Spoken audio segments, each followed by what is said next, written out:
For decades, Warren Buffett built Berkshire Hathaway's entire identity around one single guiding principle: find wonderful businesses, buy them, and hold them forever. In that framework, cash is a wasted asset, an idle pile of money slowly losing its purchasing power while waiting to be put to work. But as of March 2026, that traditional math inverted. Berkshire Hathaway is sitting on nearly $397 billion in cash and treasury bills.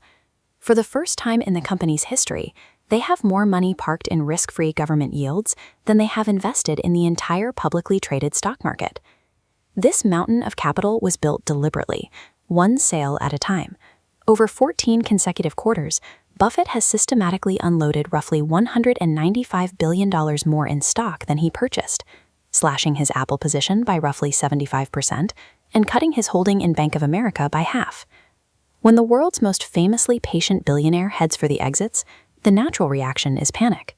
Financial headlines pointed to these massive sell-offs as proof that the Oracle of Omaha is bracing for an imminent and catastrophic market collapse. Yet Buffett himself has offered no such timeline. The actual explanation points to a glaring internal contradiction happening inside Berkshire right now, rather than a doomsday calendar. At the very end of 2025, Buffett officially stepped back as CEO, handing the reins to his long-anointed successor, Greg Abel. You might expect a new CEO to adhere strictly to the strategy that built the company, especially with Buffett still watching from the chairman's seat. Instead, while the cash pile peaked from years of selling, Abel looked at the exact same economic conditions and immediately started deploying billions of dollars into new acquisitions. Abel targeted industries Buffett famously avoided. In 2020, Buffett called the airline sector a bottomless pit and dumped every stock he held.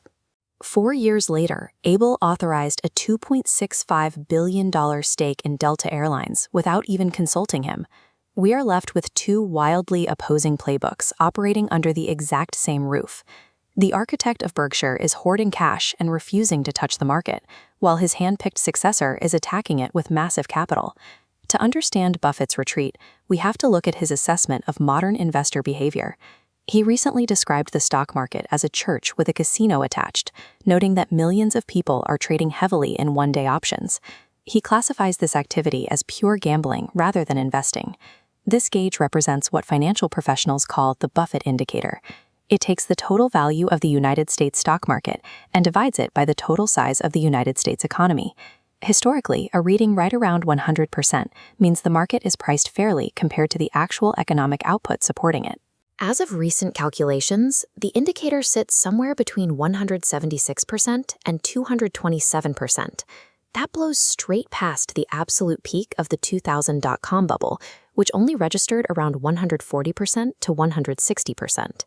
Sitting out a market this expensive usually comes with a penalty. Inflation eats your cash. But with interest rates where they are, Berkshire's treasury bills are yielding roughly 4 to 5%. They are collecting up to $20 billion a year in entirely risk-free income just by doing nothing. Buffett's massive cash pile represents a highly profitable, calculated choice to sit out in a rational market. Yet Greg Abel sees an opportunity to use that exact same capital.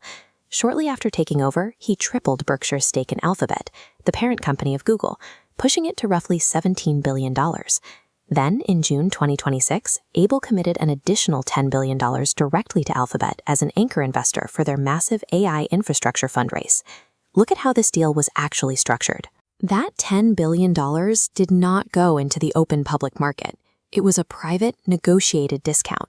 Abel handed over the capital on exclusive terms that the general public will never be offered.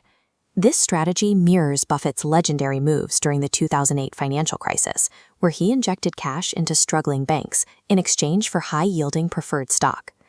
Abel is demanding preferential treatment because he holds the capital everyone else needs.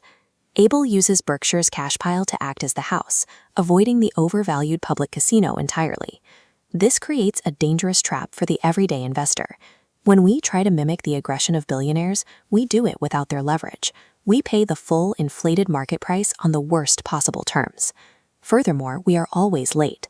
These trades are only revealed to the public through 13F filings, which are published 45 days after the quarter ends.